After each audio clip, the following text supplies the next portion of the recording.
ஆச்சரியமாக உள்ளதா? நான் இங்கு என்ன செய்கிறேன், என்ன எழுதுகிறேன் என்று காண ஆசையா? மண்ணில் மண் என எழுதுவதற்கு காரணம் என்ன என சிந்திக்கிறீர்கள். இதில் பெரும் தாத்பரியம் அடங்கியுள்ளது.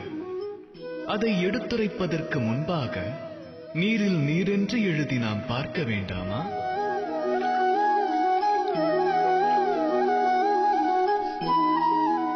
என்ன நேர்ந்தது? எழுதிய எழுத்து எங்கும் புலப்படவில்லையே. இதுவே தம்முடைய முதல் வினாவிற்கு விடையாகும். மண்ணில் மண் என எழுதுவது சுலபம், ஆனால் நீரில் நீர் என எழுதுவது கடினம். உறவிற்கும் இதற்கும் தொடர்பு உண்டு.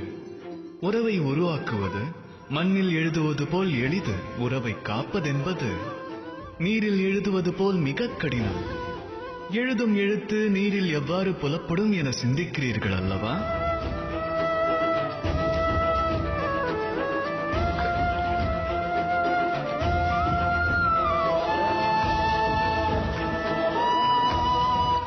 இந்த கற்களானது இந்த நீரில் ஆழமாக தன்னை மூழ்கடித்தன.